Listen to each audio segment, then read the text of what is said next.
한번 따라 하실까요? 선줄로 생각하는 자. 선줄로 생각하는 자. 자, 고린도 교회에 생긴 문제를 해결하기 위하여 사도 바울이 편지를 보내고 있습니다.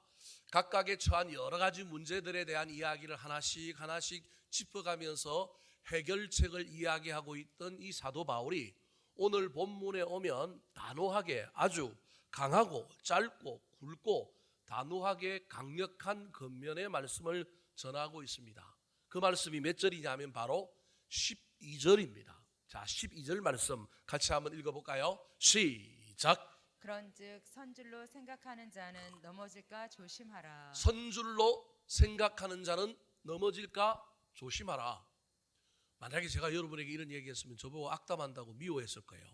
근데 사도 바울이 지금 고린도 교회에 있는 교인들, 특별히 그 교인들 중에 문제를 일으키고 교회를 분열시키고 우상의 재물을 먹고 음란의 문제에 빠져서 간음하고 수많은 문제들을 일으키고 있는 그 사람들을 향하여 경고의 메시지를 주고 있는 거예요.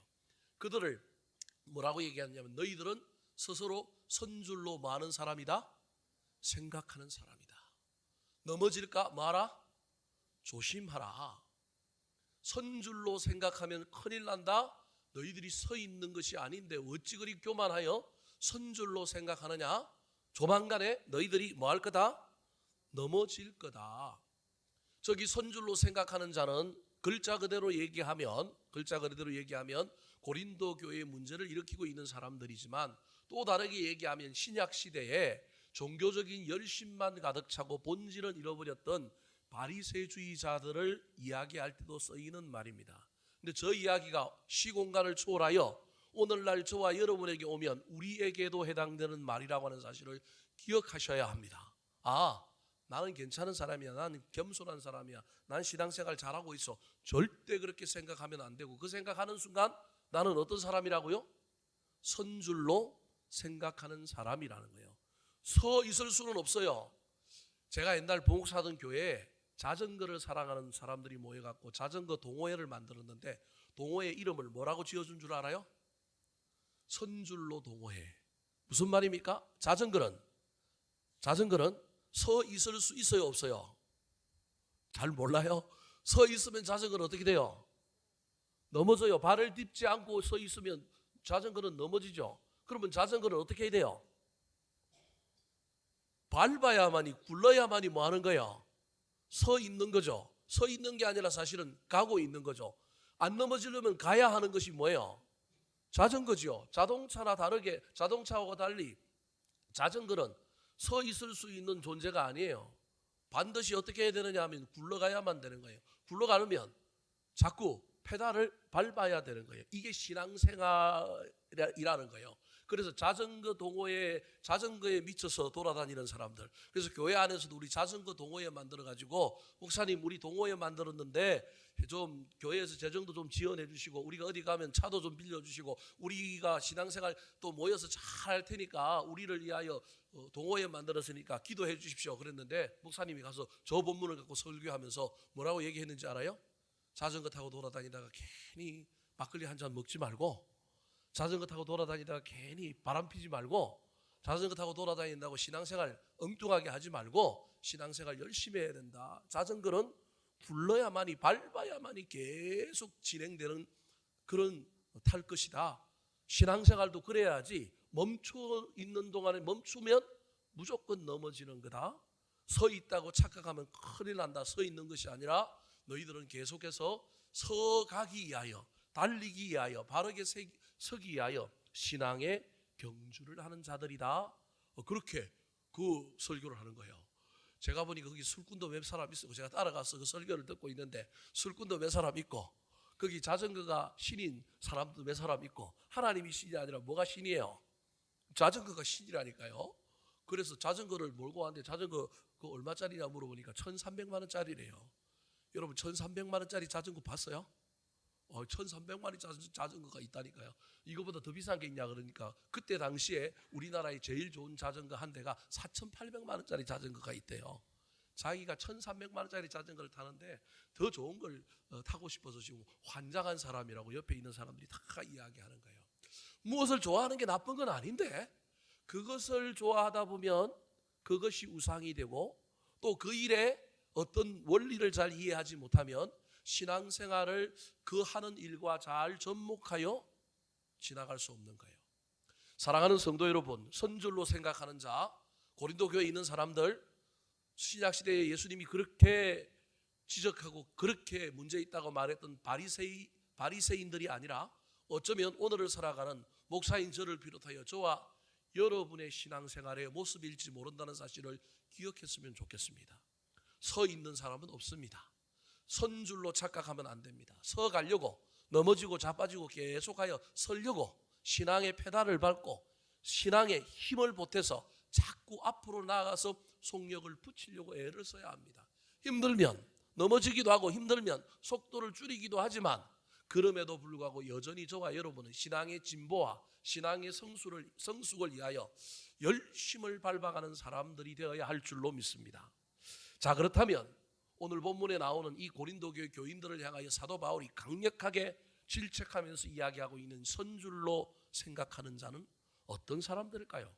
이들의 구체적인 모습은 무엇일까요? 그리고 이들처럼 넘어지지 않기 위해서는 어떻게 해야 될까요? 첫 번째, 선줄로 생각하는 자, 따라 하시겠습니다. 은혜를 잃어버린 자. 은혜를 잃어버린 자. 그러면 선줄로 생각하지 않으려면 뭘 잃어버리지 않으면 돼요? 은혜를 잃어버리면 안 돼요. 은혜를 간직하고 있고 은혜에 뭐 하면 돼요? 감사하면 나는 선줄로 생각하는 사람이 아니라 설려고 애를 쓰고 있는 사람이 되는 겁니다.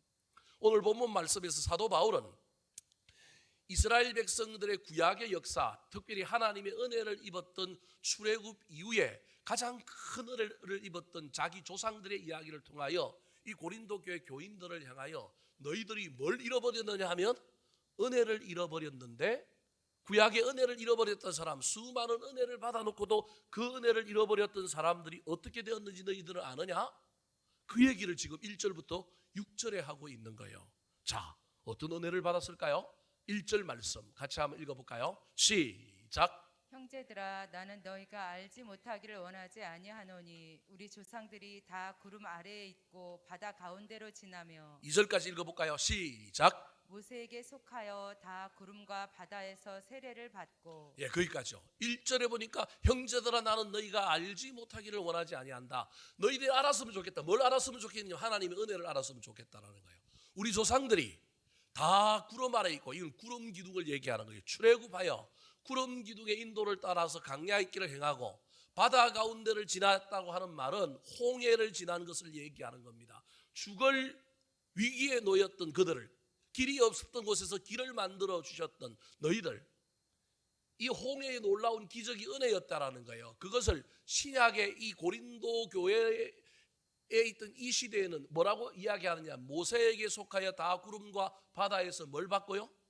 세례를 받고. 이게 무슨 말이냐? 홍해를 통과하고 물이 그 위에 막 있는 이 이야기를 상징적으로 뭐라고 얘기하냐면, 이 사람들이 그 홍해를 통과하는 것이 신약에 무엇을 받은 거라고 이야기하냐면, 구원받아서 은혜를 받은 사람이 세례를 받은 거하고 동일하다, 이렇게 지금 설명하고 있는 거예요. 그러니까 구약과 신약을 지금 오가면서 우리가 예수 믿고 세례받고 은혜 받은 사람이고, 구약에 출애굽한 이스라엘 백성들이 구름 기둥, 불 기둥의 인도함을 받았고, 홍해의 그 놀라운 위험 속에서도 길이 없는 곳에 길을 만드시는 하나님의 놀라운 은혜 때문에 생명의 구원함을 얻었단 말이에요. 그때는 그 은혜가 얼마나 컸을까요?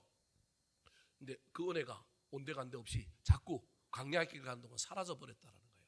3절 4절로 읽어볼까요? 시작. 다 같은 신령한 음식을 먹으며 다 같은 신령한 음료를 마셨으니 이는 그들을 따르는 신령한 반석으로부터 마셨음에 그 반석은 곧 그리스도시라. 신령한 음식은 무엇을 이야기하냐면 만나를 의미합니다. 신령한 음료는 모세가 지팡이를 가지고 반석을 치니 반석에서 뭐가 나왔어요?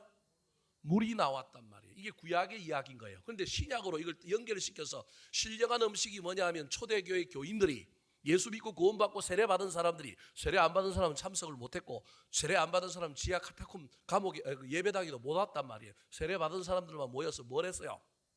성찬식 했는데 음식을 먹었다니까 성찬식의 빵인 거예요. 신령한 음료를 마셨다는 게 성찬식에 뭘 먹은 거예요? 포도주를 먹은 거예요. 그래서 4절 마지막에 제 사진을 씌워주면 신령한 반석으로부터 마셨음에 그 반석은 곧 뭐라고요? 그리스도라는 거예요. 구약과 신약을 지금 왔다 갔다 하면서 사도 바울이 고린도 교회 교인들을 향하여 설명하는 거예요. 왜 이렇게 설명하고 있느냐 하면 구약의 은혜 받은 백성들과 동일하게 우리도 은혜를 받았는데 지금 그들이 은혜가 없어서 멸망했던 것처럼 우리도 지금 은혜가 없어서 멸망의 길로 가고 있는데 왜 모르느냐. 근데 너희들은 신앙이 대단하고 옳다고 너희들은 선줄로 착각하고 있느냐. 그 받은 은혜가 어디 갔냐는 거예요. 은혜가 없으니까 문제가 생긴 것입니다. 자, 화면은 안 나올 거예요. 5절을 한번 읽어볼까요? 5절 시작. 그러나 그들의 다수를 하나님이 기뻐하지 아니하셨으므로 그들이 광야에서 멸망을 받았느니라. 하나님이 기뻐하지 아니하여서 이 은혜를 잃어버린 사람이 멸망받았다라는 거예요. 왜? 은혜를 잃어버렸을 뿐만 아니라 은혜에 대한 뭐가 없으니까? 감사가 없으니까.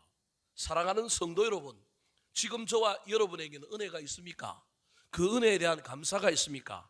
현재 우리가 예수를 믿고 교회 안에서 섬기며 세상에서 어떤 일을 함에 있어서 우리가 그 모든 일들의 동력, 에너지, 동기는 무엇입니까? 특별히 교회 안에서 저와 여러분이 섬기고 봉사하고 직분을 맡아서 어떤 일을 할 때 인정받기 위해서 어쩔 수 없이 나한테 그 직분이 주어졌으니 사람들 보기에 체면이 있으니 또는 이 일을 잘해서 내가 인정받고 싶고 또 거기에 걸맞는 보상을 또 기대하는 마음, 뭐 그건 나쁜 것 아닙니다. 그럼에도 불구하고 저와 여러분의 섬김과 저와 여러분의 신앙의 가장 큰 이유는 은혜여야 합니다. 하나님의 은혜 때문에 내가 이 일을 하는 거예요. 직분을 받았기 때문에 사람들이 나를 눈초리를 쳐다보고 있기 때문에 내가 인정받고 싶기 때문에 이 일을 하면 안 되고 때로는 저와 여러분이 인생의 내리막길을 가고 신앙의 내리막길을 갈 때 그런 이유 때문에 어쩔 수 없이 이를 악물고라도 의지적으로 해야 하지만 그거보다 훨씬 더 많은 시간에 저와 여러분의 섬김, 저와 여러분의 어떤 일의 이유는 무엇이어야 하느냐 하면 은혜여야 합니다. 특별히 그 은혜 때문에 감사해야 됩니다. 그래야만이 사람이 나를 어찌 쳐다보든 사람이 나에게 뭐라고 얘기하든 누가 나의 감정을 어떻게 거슬리든지 간에 저와 여러분이 하나님을 기쁘시게 하는 자가 될 수가 있는 것입니다. 지금 고린도 교회의 문제를 일으키고 있는 이 사람들의 문제의 이유를 사도 바울이 뭐라고 얘기하느냐 하면 너희들에게 뭐가 없다라는 거예요?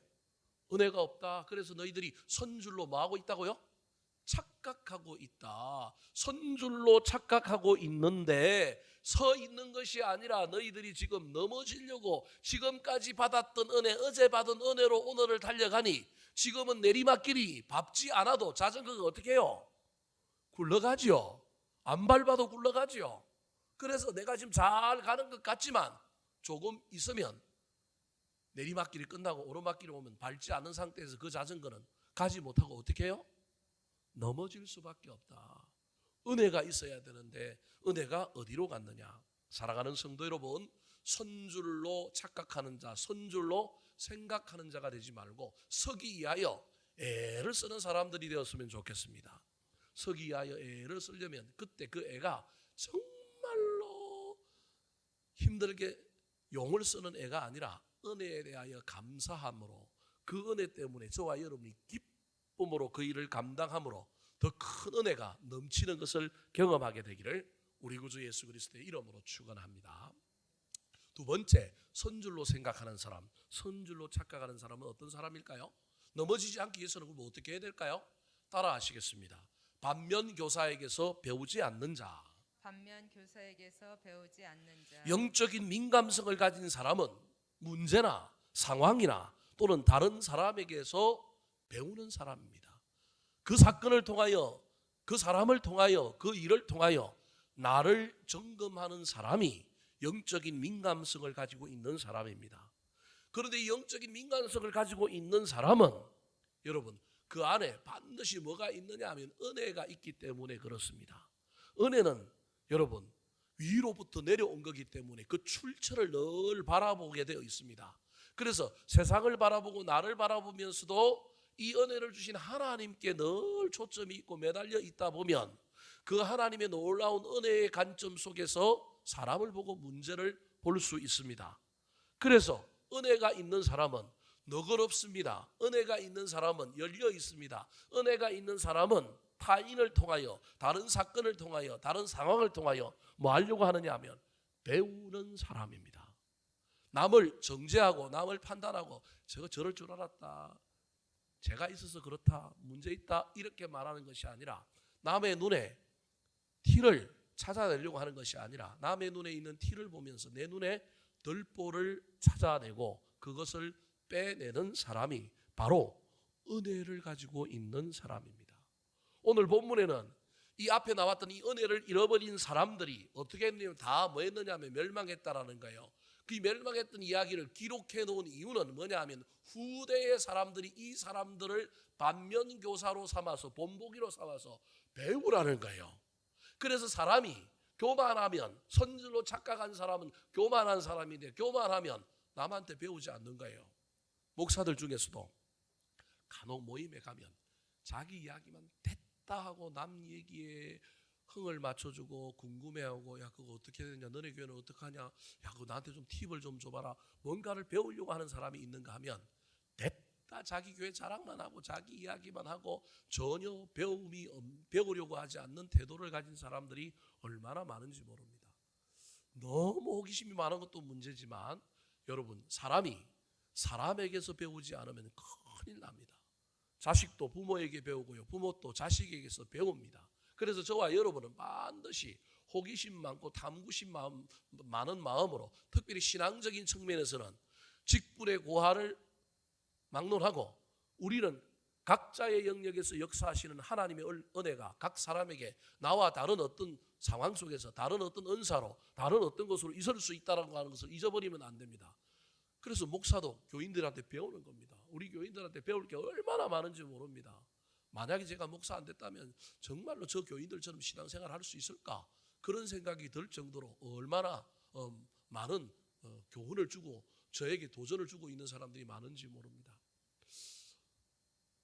제가 직분자들 교육할 때도, 임직자들 교육할 때도 이야기했는데, 가능하면 나는 할 수만 있다면 교인들에게 목사로서 교회를 어떻게 섬겨라, 목회자를 어떻게 대해라, 어떻게 신앙생활하는 게 옳다라고 가르치기만 했는데, 저도 평신도 생활 한 34살까지는 했습니다. 못한 게 아니고 잘했습니다. 열심히 신앙생활해서 저도 누구보다도 제대로 신앙생활하고 잘 섬기고 보좌하고 이런 일들을 잘 할 수 있는 사람이라고 저는 믿습니다. 그럼에도 불구하고 나머지 세월들을 한 20년 이상을 목회자로 살다 보니 늘 남에게 가르치고 남한테 도전하고 이렇게 살아야 된다, 특별히 목회자의 관계에서 평신도들이 어떤 삶을 살아야 되는지를 이야기했는데, 제가 그 삶을 못 살아봤잖아요. 34살까지 살아봤는데 그 이후에 소위 말하는 장년의 나이에서 못 살아봤잖아요. 그래서 나는 은퇴하면 그게 가능할지 안 가능할지 모르겠는데, 한국이라는 사회가 워낙 좁아갖고 그게 말이 안 되고, 또 어떤 면에서는 상대방의 기분을 좀 상하게 할 수도 있는데, 나는 좀 목사라는 걸 좀 숨긴다는 표현이 좀 이상하지만 드러내지 않고 은퇴하고 나면 평신도 자리에 가서 작은 시골 교회 가가지고 정말로 목사님한테 순종하고 충성하고 헌신하면서, 젊은 목사인데 그 목사 열심히 잘 섬기는 걸 한번 내가 평신도의 관점에서 한번 해봤으면 좋겠다. 될까요? 기회가 있을까요? 말이 될는지 안 될는지는 모르겠지만 요즘 머릿속에 제가 생각해 보는 것이 그 생각이에요. 어떻게 하면 해볼까? 계급장 다 떼고 은퇴하고 난 다음에는 한번 가고, 내가 그렇게 강조하고 그렇게 이야기했는데 나도 그렇게 한번 살아봐야 되지 않겠느냐. 정말로 철없는 젊은 목사 밑에 가서 내가 은퇴 목사다 이런 말 하지 않고, 내가 뭘 아는 것처럼 이야기하지 않고 조용히 묵묵하게 잘 섬기는 것들을 좀 해보면 어떨까? 여러분, 누구에게든지 배울 수 있습니다. 이것을 하지 못하는 사람은 넘어질 가능성이 많은 사람입니다. 오늘 본문에서 은혜를 소유한 사람의 특징은 다른 사람에게서 배우는 사람들인데, 은혜가 없는 사람은 스스로 선 줄 알고 착각하는 사람이고 나중에 넘어질 텐데, 이 사람은 다른 사람들에게서 배우지 않는 사람이라는 거예요. 자, 6절과 11절 말씀 같이 한번 읽어볼까요? 시작. 이러한 일은 우리의 분보기가 되어 우리로 하여금 그들이 악을 즐겨한 것 같이 즐겨하는 자가 되지 않게 하려 함이니, 그들에게 일어난 이런 일은 본보기가 되고 또한 말세를 만난 우리를 깨우치기 위하여 기록되었느니라. 6절은 1절부터 5절에 나오는 구약의 은혜를 잃어버렸던 사람들이 어떤 삶을 어떤 결과를 맞이했는지에 대한 이야기를 하면서 본보기 그러는 거예요. 그들에게서 본보기를 배워야 된다는 거예요. 그리고 7절부터 10절까지는 현재 고린도 교회에 일어난 사람들이 그 이야기를 통하여 이 또 본보기에 대한 이야기를 하고 있는 거예요. 그러므로 시대를 초월하여 역사에게서도 배우지만 역사를 초월하여 현재의 모든 사람들에게서도 야, 저 사람 신앙생활 기가 막히게 잘하네. 저 사람 사회생활 정말 멋지게 잘하네. 사람과 관계에서 어떻게 저렇게 할 수 있을까? 저와 여러분이 배울 줄 알아야 됩니다. 오늘 본문에 배우지 못한 사람들에 대한, 배우지 못해서 문제가 생겼던 사람들에 대한 이야기를 하고 있는데, 사실은 이 이야기는 사도 바울이 얼마나 지혜로우냐 하면 구약의 어떤 사건들을 이야기하는 것 같지만 사실은 구약의 사건을 이야기하면서 누구의 이야기를 하고 있는 거예요? 고린도 교회 교인들의 이야기를 하고 있는 거예요. 자, 어떤 본보기에 대한 이야기를 하고 있을까요? 4가지 본보기를 얘기하는데 그 4가지 부분에 있어서 실패하여 멸망했던 구약의 사람들에 대한 이야기를 하면서 너희들이 지금 그 길을 가고 있다. 고린도 교회 교인들이요, 너희들이 지금 선줄로 착각하고 있는데 내가 보기 선 게 아니라 멈췄다. 멈춘 게 아니라 뒤로 가고 있다. 조금 있으면 넘어질 거다. 큰일 난다. 빨리 배워라. 그렇게 말하고 있는 거예요. 자, 4가지 본보기를 얘기합니다. 첫 번째 본보기가 우상 숭배에 대한 이야기입니다. 7절입니다. 시작. 그들 가운데 어떤 사람들과 같이 너희는 우상 숭배하는 자가 되지 말라. 기록된 바 백성이 앉아서 먹고 마시며 일어나서 뛰논다 함과 같으니라. 출애굽기 32장 1절로 6절에 보면 모세가 시내산에 십계명을 받으러 갔을 때 그 밑에서 아론을 지도자 삼아 출애굽할 때 애굽에서 받아온 금을 전부 모아가지고 뭘 만들었어요? 상금 송아지를 만들어 놓고 거기서 앉아서 먹고 마시며 춤추며 뛰놀았다. 그 얘기를 지금 하고 있는 거예요. 그런데 이 얘기가 구약에 그 출애굽한 이스라엘 백성들이 시내산에 모세가 십계명 받으러 올라갔을 때 했던 행동이지만 알고 보면 지금 제우스 신에게, 지금 고린도의 수많은 우상들에게 길드라고 하는 조합 때문에 먹고 사는 문제가 해결돼야 되니까 그 조합에 들어가야만이 물건을 팔고 상품을 거래할 수 있으니 그 사람들 때문에 어쩔 수 없이 그들이 섬기는 우상에 가서 똑같이 뭐하고 있는 거예요? 앉아서 먹고 마시며 일어나서 뛰놀던 사람들이 누구냐면 고린도 교회 교인들이라는 거예요. 이해되셨습니까? 지금 그 얘기를 하고 있는 거예요. 야, 그런데 그럼 구약에 그 사람들 어떻게 됐느냐? 우상 숭배하고 뛰놀던 사람들 어떻게 됐어요? 레위인들이 나서갖고 그 앞에 적극적으로 그 우상 앞에서 뛰놀던 사람들 3,000명 죽였잖아요. 나머지 사람들도 동조했기 때문에 하나님이 너희들 데리고 가나안 땅에 안 가겠다 그러는데 모세가 중보기도 해갖고 겨우 살아나잖아요. 두 번째는 어떤 것에 대한 본보기를 이야기하고 있을까요? 간음입니다. 간음. 자, 8절 말씀 같이 한번 읽어볼까요? 8절 시작.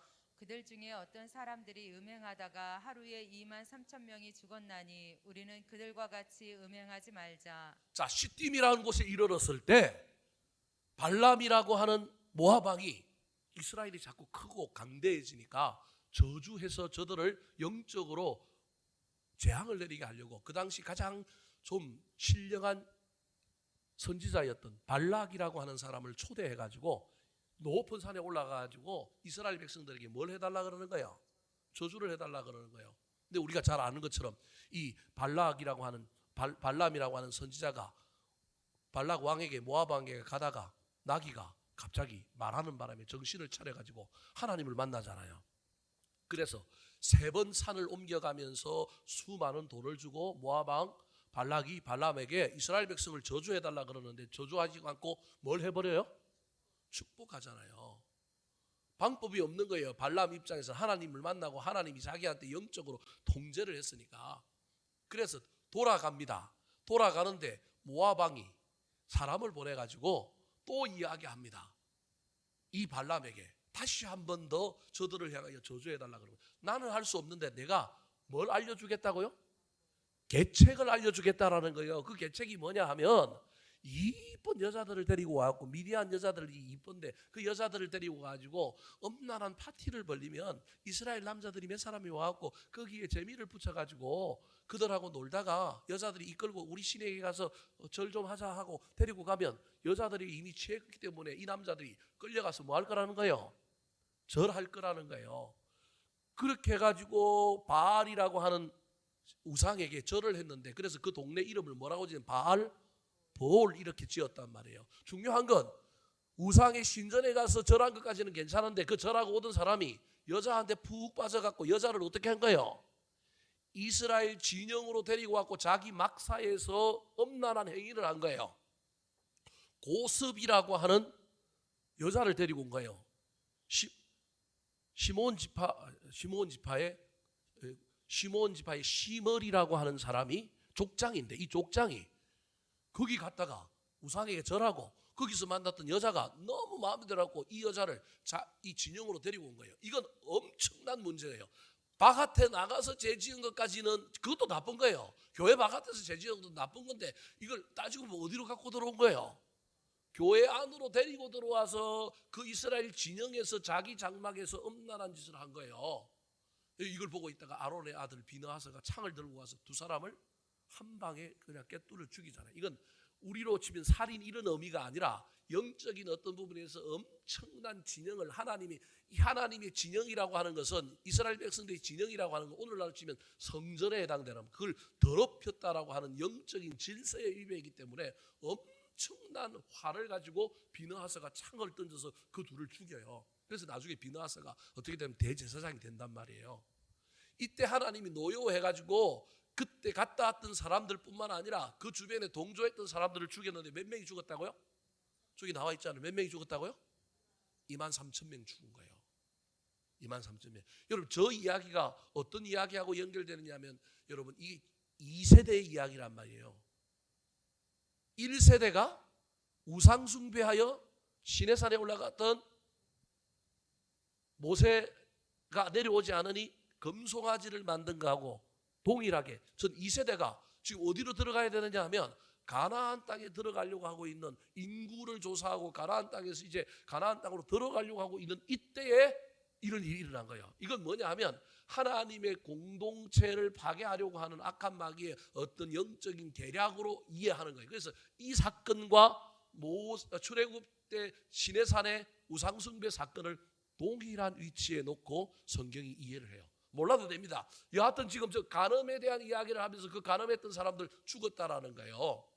본보기로 삼아서 깨달아야 되는데 오늘날 고린도 교회에 간음이 있는 거예요.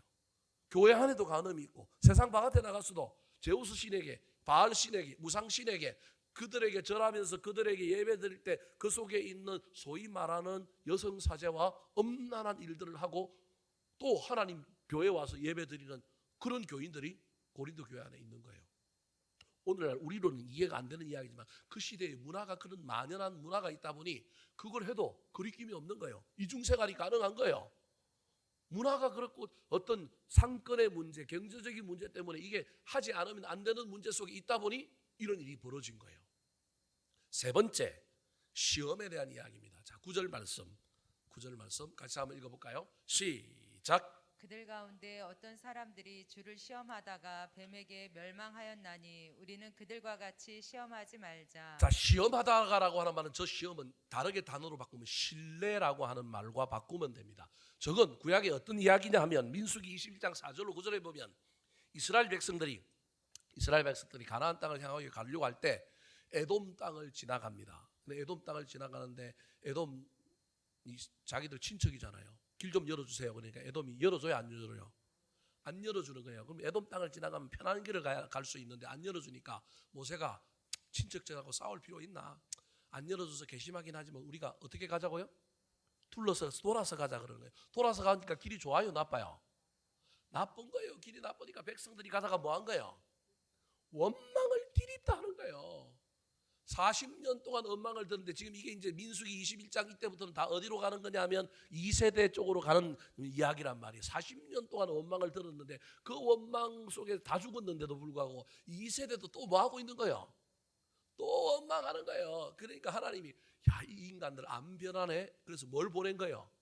사막에 독이 많은 불뱀을 보낸 거예요. 이 불뱀이라고 하는 건 소위 말하는 붉은색을 띤 뱀이라는 걸로 생각하면 돼요. 붉은색을 띤 뱀이 갑자기 나타나고 사람들 다 뭐 한 거예요? 물은 거예요. 물었단 말이에요. 모세가 죽어가는 사람들이 있는데 기도했더니 하나님께서 뭘 어떻게 하래요? 그 불뱀 모양을 노스를 가지고 만드는 그게 놋뱀이에요. 요르단 성지순례에 가면 이게 있어요. 이 놋뱀을 만들어서 높은 데 가서 들고 사람들한테 뭐라고 얘기하라고요? 쳐다보면 뭐 한다고요? 산다라는 거예요. 근데 이 말을 신뢰하고 본 사람은 사는데 신뢰를 안 하는 거예요. 시험했다라고 하는 건 안 믿었다라는 거예요. 어떤 사람들이 하나님을 시험했다, 하나님을 신뢰하지 않았다, 하나님을 믿지 않았다라는 거예요. 하나님의 말이 무슨 말이든지 간에 신뢰하고 순종하면 되는데 신뢰를 안 한 거예요. 시험한 거예요. 그래서 에이씨 그거 본다고 사나? 지금 독이 막 내 몸에 퍼져가지고 마비가 일어나고 나 지금 목을 가누기도 힘든데 어떻게 쳐다봐? 그런데 엎어져 있던 사람은 아니 누워있던 사람은 눈만 뜨면 보이는데 눈이라도 뜨면 되는데 눈도 안 뜨고 그냥 안 믿고 안 쳐다본 거예요. 근데 엎어져 있던 사람은 제가 쓰는 소설이에요. 그냥 여러분 이 성경에 이런 얘기는 없어요. 엎어져 있던 사람은 이 말을 믿고 의지적으로 몸이 굳어갖고 몸도 안 돌아가는데 머리도 안 돌아가는데 그걸 돌리려고 애를 쓰고 딱 쳐다봤는데 이 사람은 뭐 했다고요? 살았다는 거죠. 시험은 순종, 신뢰, 믿음에 대한 이야기인 거예요. 지금 무슨 얘기냐면 누구를 안 믿느냐 하면 모세를 안 믿었다라는 거예요. 모세의 말을 안 믿었고 모세를 안 믿었다는 말은 누구를 안 믿었다는 말이냐? 하나님의 말을 안 믿었다는 거예요. 하나님을 통하여 받은 명령 가지고 모세가 야 이거 쳐다보면 산다 그랬는데 모세의 리더십을 신뢰하지 않았던 사람들, 그 사람들이 뭐 한 거예요? 본 거예요, 안 본 거예요? 안 봤단 말이에요. 조금 이따 얘기하는데 이건 이제 민수기를 거꾸로 읽어요. 지금 제가 하는 이 예를 든 게 전부 거꾸로 된 내용이에요. 25장부터 나중에 16장까지 내용인데요. 왜 그럼 이 사람들이 모세의 이 말을 신뢰를 안 했을까? 그동안 모세를 잘 따르고 와서 40년 동안 지도자로 삼고 왔는데 왜 안 했을까? 이제 네 번째 이야기하고 연결되어 있는데 여러분 고라, 다단, 아비람이라고 하는 사람이 모세의 리더십에 반대하여 막 나왔다가 나중에 실패하고 다 사람들이 이제 죽는 일들이 일어나요. 그 일의 피해자들, 그 일에 가족 관련된 사람들, 한번 공동체를 휩쓸고 들어간 신뢰의 문제 때문에 금이 간 사람들이 모세의 리더십을 인정하지 않고 모세가 하는 말을 안 믿는 거예요. 우리는 단순히 이거 쳐다보면 산다 이런 이야기 정도로만 이해하는데 성경을 읽어보면 그 이야기를 넘어서서 그 밑바닥에 뭐가 있느냐면 지도자에 대한 신뢰에 금이 간 사람들, 다르게 얘기하면 그 사건을 통하여 하나님이 공동체의 지도자에 대한 신뢰에 금이 간 사람들을 어떤 의미에서 좀 걷어내고 있는 사건일 가능성이 농후한 거예요. 그래서 쳐다보라고 하는데 이 모세의 이야기를 모세가 말했지만 하나님의 이야기로 믿지 않고 쳐다보지 않은 사람, 신뢰하고 쳐다보지 않은 사람 다 어떻게 된 거예요? 다 죽은 거예요. 이 이야기는 지금 무슨 얘기냐 하면 고린도 교회의 사도였고 고린도 교회의 설립자였던 사도 바울의 이야기를 고린도 교회 교인들이 믿어요, 안 믿어요? 안 믿어요. 베드로는 사도인데 사도 바울은 사도라는 거예요, 안 사도라는 거예요? 사도가 아니라는 거, 신뢰하지 않는 거예요. 그래서 사도 바울이 편지를 보내고 이미 한 편지를 한번 보냈다고 얘기했잖아요. 편지를 보내는데 이 편지들에 대하여 반응이 없고 뭐 사도 바울이 사도냐, 저 얘기를 들을 필요가 뭐 있느냐, 이렇게 신뢰하지 않는 사람들에 대한 이야기를 지금 하고 있는 거예요. 모세를 신뢰하지 않고 쳐다보지 않았던 사람들, 내가 너희들에게 권면하는 것 너희들이 지금 믿지 않고 그것에 순종하지 않다가는 모세 시절에 있었던 그 사람들하고 동일한 실패를 경험하게 될 것이다. 그 얘기를 하고 있는 거예요.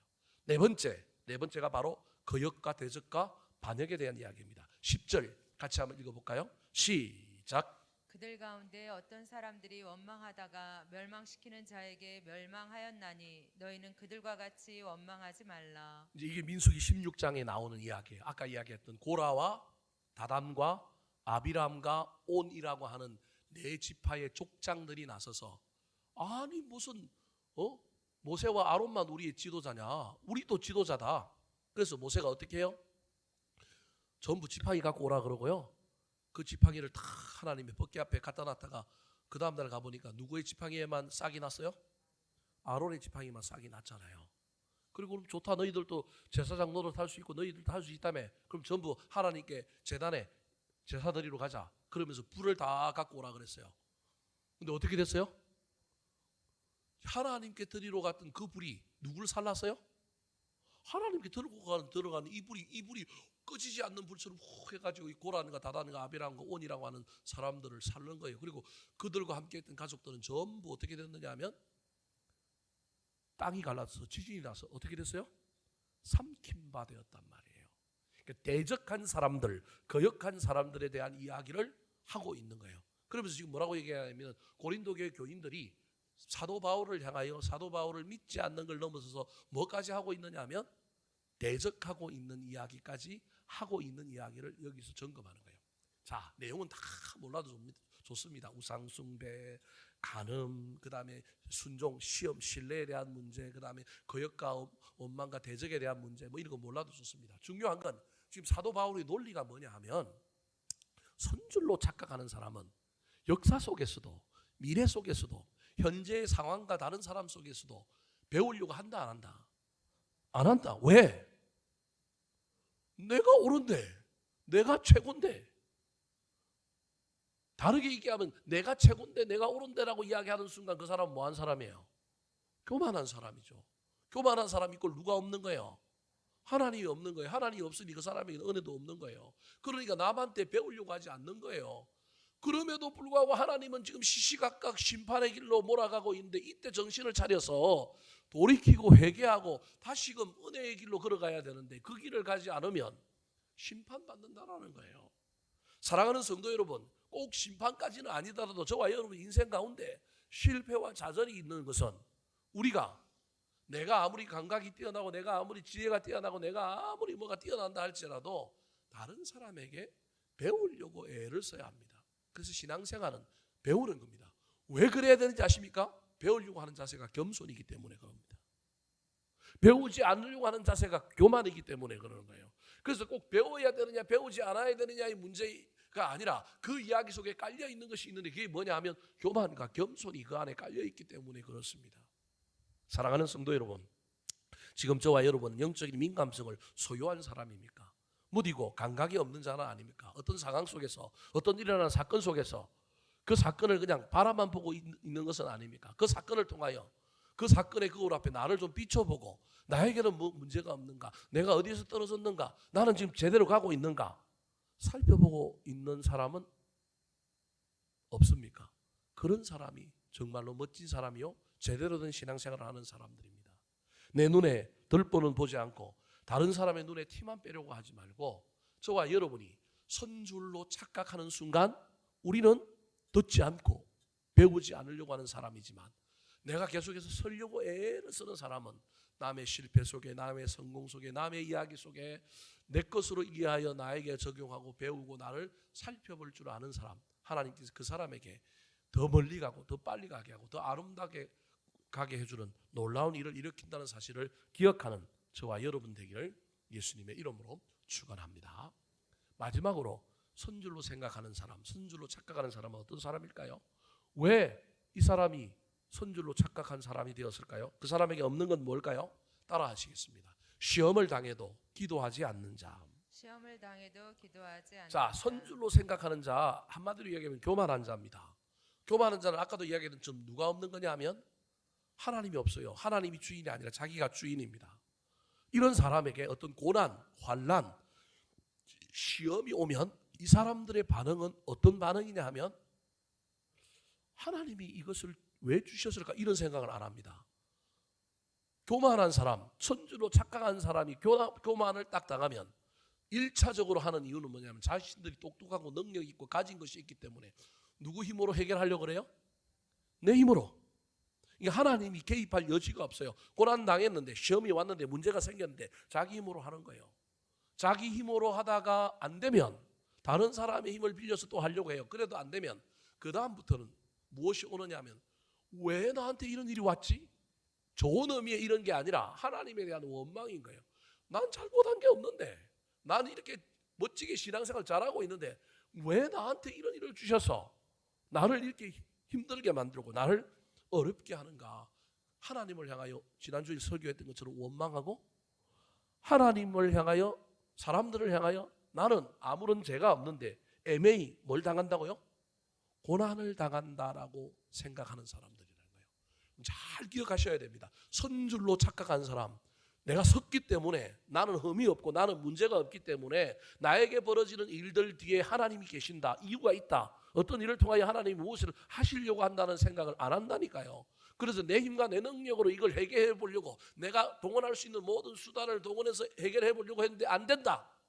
사람이 안 바뀌고 그 인간이 안 바뀌고 돈이 문제가 해결이 안 되고 그러면 그 다음부터는 이제 뭐냐 하면, 내가 이렇게 열심히 신앙생활을 했는데, 난 문제가 없는데 도대체 하나님 왜 그러시냐고 하나님을 향하여 원망하고, 나는 죄가 없는데 나를 돌아볼 생각을 전혀 안 하는 거예요. 나는 죄가 없는데 나는 그냥 애매히 고난당한다, 이렇게 이야기한다는 거예요. 이런 사람을 향하여 사도 바울이 지금 뭐라고 얘기할까요? 자, 13절 말씀 같이 한번 읽어볼까요? 시작. 사람이 감당할 시험 밖에는 너희가 당한 것이 없나니 오직 하나님은 미쁘사 너희가 감당하지 못할 시험 당함을 허락하지 아니하시고 시험 당할 즈음에 또한 피할 길을 내사 너희로 능히 감당하게 하시느니라. 자, 지금 사도 바울이 시험이라고 하는 단어를 지금 이야기하고 있는데, 이 시험을 보세요. 아까 은혜가 아까 선줄로 착각했던 사람, 은혜가 없는 사람들에 대한 이야기뿐만 아니라 본보기가 되었던 사람들에 대한 이야기를 하면서 지금 기도에 대한 이야기를 옮겨가고 있는데, 그 사람들이 간음하고 우상 숭배하고 순종하지 않고 신뢰하지 않고 불순종하고 그 다음에 거역하고 대적했기 때문에 하나님이 그들을 손보기 하여 멸망의 길로 가기 위하여 그들에게 어떤 징계, 어떤 환난, 어떤 고통을 준단 말이에요. 한 번에 하나님이 확 휩쓸어 버리는 경우는 없습니다. 소돔과 고모라를 멸망시키던 것처럼 하나님께서 한 번에 이런 적은 없습니다. 그러니까 저들이 멸망할 때 그런 일들이 있기까지 하나님은 점차 자점 멸망과 징계의 길을 향하여 그 강도를 세게 하면서 가고 있는 거예요. 그 말은 그때마다 정신을 차리면 뭐 할 수 있는 길이 있는 거예요. 피할 길이 있는 거예요. 회복될 길이 있는 거예요. 지금 그 얘기를 하는 거예요. 자신들이 우상숭배함으로, 자신들이 엄난함으로, 자신들이 거역하고 대적하고, 자신들이 불순종함으로 그들 앞에 어떤 문제가 생겼어요. 그 문제가 저기 시험이라는 거예요. 이걸로 인해서 망하지는 않아요. 이걸로 인해서 완전히 죽지는 않아요. 근데 이게 시험이 왔다라는 거예요. 이 시험이 하나님은 미뻐사 너희가 감당하지 못할 시험 당함을 뭐하지 않는다고요? 허락하지 않는다라는 거예요. 이 일을 통하여 너희들이 좀 선줄로 착각하지 말고 본보기를 통하여 배우기도 하고 은혜도 다시 회복하고, 너희들이 이 일을 통하여 뭘 붙들라는 거예요? 기도를 붙드는 일들을 통하여 너희들이 좀 회복됐으면 좋겠다라는 거예요. 다시 이야기하면 우리가 당하는 시험은, 우리는 나는 문제가 없는데 시험 당했다 그렇게 말할 것이 아니라, 이 시험을 통하여 저와 여러분이 고민을 좀 해봐야 된다는 거예요. 특별히 첫 번째 고민은 뭐냐 하면, 첫 번째 고민은 이 시험은 내 힘과 내 능력으로 사람을 동원하여 막 해결해봤는데 해결이 안 됐어요. 그래서 나는 하나님을 원망하면서 난 죄도 없는데 애매히 고난당하니 예수 믿어야 되나 말아야 되느냐 막 이렇게 얘기하고 있는데, 하나님이 보기에는 무슨 길이 있다고요? 피할 길이 있다라는 거예요. 피할 길이 있다라는 거예요. 누구든지 지혜가 부족하거든 후히 주시고 꾸짖지 아니하시는 하나님께 뭐 하라고요? 구하라는 거예요. 내 눈에는 피할 길이 보이지 않지만 하나님 눈에는 뭐가 있다고요? 피할 길이 있다니까요. 내 힘과 내 능력으로 해보고 돈을 빌려와보고 사람들을 동원해보고 했는데도 안 됐는데, 내가 해야 할 일이 있는데 피할 길을 알고 계시는 하나님께 뭐 해야 돼요? 물어야 된다니까요. 물어야 된다니까요. 그 묻는 게 뭐냐 하면 기도라는 거예요. 그래서 저 피할 길을 내사라고 하는 이 이야기 속에 기도라고 하는 의미가 저기에 들어있는 거예요. 기도라는 말을 저기 하나도 쓰고 있지 않지만 사실은 13절은 뭐 하라는 얘기냐 하면, 하나님은 미쁘시니까 너희들이 시험 당할 때 뭐 하라고요? 기도하라는 거예요. 그럼 기도하면 첫 번째, 하나님은 기도에 대한 응답으로 뭘 알려주신다고요? 피할 길을 알려주시는 거예요. 이게 아무것도 아닌 것 같지만 기도한다는 것 자체가 선줄로 착각한 사람이 기도한다는 것 자체가 신앙이 바뀌지 않고 내면이 바뀌지 않고도 그냥 종교적인 습관을 따라 기도할 수도 있지만 모든 일을 다 해본 사람이 만약에 하다가 안 돼가고 기도를 붙들었다고 한다면 이 사람은 신앙이 변하고 있는 거예요. 내면이 변하고 있는 거예요. 알고 보면. 여러분 이해가 되는지 안 되는지 모르겠지만 이 사람이 자기 힘으로도 해보고 남도 되고 막 원망도 하고 막 나는 제가 없는데 왜 이렇게 애매히 고난당하나 이렇게 이야기하다가 이 사람이 하나님한테는 피할 길이 있어. 이 생각만 해도 이 사람은 앞에 있는 은혜가 없었던데 은혜의 출구가 열렸고 이 사람은 본보기로 통하여 교훈을 깨닫고 영적인 민감성이 발동하여 하나님에게는 길이 있을 수 있어 라고 하고 깨닫고 기도하는 순간 이 사람은 이미 신앙의 진보와 신앙의 영적인 성장과 성숙 다시금 신앙의 페달을 밟기 시작하는 거라는 거예요. 그래서 하나님께 하나님 피할 길을 알려주십시오라고 이야기했더니 하나님이 적시적각 그래 피할 길을 알려주시는 경우가 있어요. 두 번째 우리 이게 좋겠는데 하나님은 두 번째 뭐라고 얘기하신다고요? 능히 감당하도록 내 내면에 뭘 바꿔주시는 거냐 하면 태도 자세 바꾸고 내 안에 뭘 주시느냐 하면 감당하는 힘을 주시는 거예요. 이해되셨습니까? 저 일을 통하여 저와 여러분이 그동안에는 선줄로 착각하고 있던 사람들이 이제는 내가 서지 않았다라고는 깨닫고 하나님을 의지하고 하나님께 기도하고 하나님께로부터 부어주시는 하나님의 놀라운 위로와 영적인 어떤 은혜를 통하여 피할 길을 찾아가든지 아니면 이 고난을 견디고 이기는 가운데 저와 여러분이 이 문제를 해결하는 거예요. 자, 피할 길을 주셨다. 이 말은 여러분 이 시험이 궁극적인 모든 시험은 하나님의 권한 안에 하나님의 손 안에 있지만 이 시험이 누구로부터 왔을 가능성이 있느냐 하면 마귀로부터 왔을 가능성이 있어요. 무슨 말씀 이해되시죠? 다는 아니지만 일반적으로 하나님이 내가 기도했더니 하나님이 나한테 피할 길을 주셨다라고 얘기하면 마귀가 내 인생을 망가뜨려서 나를 하나님으로부터 완전히 떠나게 하려고 하는 긴급한 문제이기 때문에 하나님은 이 문제에서 나를 빨리 피하게 만들어서 그 다음에 내 내면의 성장과 성숙을 일으키게 하려고 지금 이 문제는 너무 급하기 때문에 일단 현실의 문제를 해결하는 게 급하기 때문에 하나님께서 나에게 피할 길을 알려주셔서 그 피할 길을 통과하여 이 문제가 해결되는 거예요. 그렇지 않으면 이 고난이 내 신앙의 성장, 내 신앙의 완전한 전환, 내가 하나님을 깨닫고 내 힘과 내 능력을 의지했던 거기에서 내가 정신을 차려갖고 기도해야 된다. 그래서 교만해서 완전한 겸손은 아니지만 겸손을 향하여 나아가는 방향의 전환은 했지만 그것만 하나님이 원하시는 것이 아니라 그 일 위에 나의 내공을 다지고 나의 신앙을 더 성장시키게 하기 위해서는 연단이 필요하다라고 느껴지면 하나님이 나에게 뭘 주실 거냐 하면 피할 길은 안 주시고 뭘 주실 가능성이 있다고요? 감당할 수 있는 힘과 능력, 태도를 줄 수 있다라는 거예요. 이제 이게 우리 인간의 딜레마예요. 우리는 뭘 주면 좋겠어요? 피할 길을 주면 좋겠다는 거예요. 근데 여러분 기억하셔야 됩니다. 피할 길을 주셔서 피했다고 한다면 또 다음에 악한 마귀는 더 큰 공격으로 우리를 뭐 할 거라고요? 더 큰 것으로 우리를 공격해 올 거예요. 왜냐하면 요 문제 가지고 요런 어떻게 해보려고 했는데 하나님께 기도함으로 피할 길을 열어갔는데 하나님이 주신 은혜 때문에 피할 길만 열렸지 나는 성장한 거예요. 성장하지 못한 거예요. 못한 거예요. 하나님이 잠시 잠깐 내리막길을 나한테 주셔서 내가 페달을 안 밟았는데도 페달을 밟아야지 하는 생각 정도만 하고 그래 페달 밟아야만 이 자전거가 굴러가 이런 정도만 생각을 하고 있는 상태인데 하나님이 나에게 내리막길을 주셔서 내가 안 밟아도 가는 자전거가 되어버렸단 말이에요. 그래서 잠시 잠깐 이 고난의 문제를 이 시험의 문제를 해결했지만 여러분 내가 변한 게 없어요. 내가 성장한 게 없어요.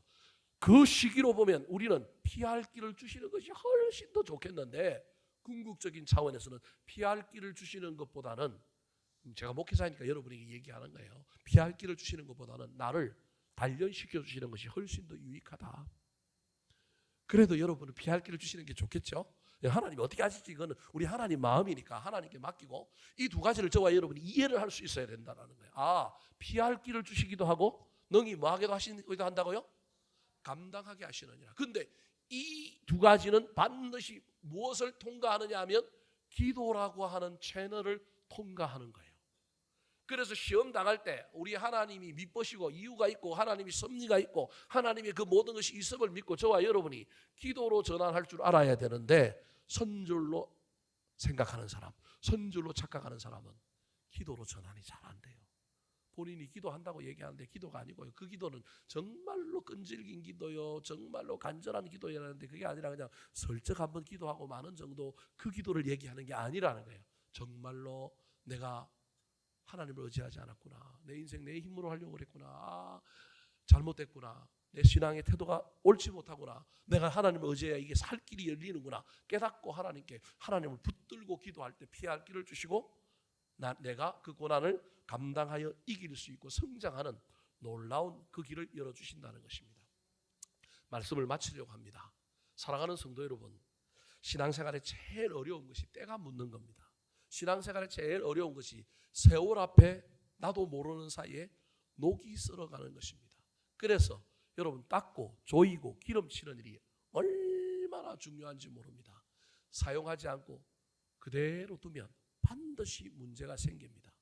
저와 여러분의 신앙생활이 혹시 나이가 들면서 시간이 지나면서 그렇게 가고 있지는 않은지 잘 살펴보시고, 내가 선줄로 착각하고 있고 내 신앙생활 괜찮아, 난 괜찮아, 이렇게 생각할 때 문제가 있다는 걸 깨닫고 저와 여러분은 다시금 은혜로 돌아가고 다시금 상황과 환경과 여러 사람에게서 보고 깨닫고 내 눈에 들보를 찾아낼 뿐만 아니라 시험 당할 때 기도 붙들므로 말미암아 그 기도 속에서 나의 태도가 바뀌고 나의 신앙생활의 방향이 바뀌고 내가 하나님을 바라보는 그 놀라운 시각과 그 놀라운 은혜의 출구가 바뀌어지는 역사가 일어나게 되기를 우리 구주 예수 그리스도의 이름으로 축원합니다.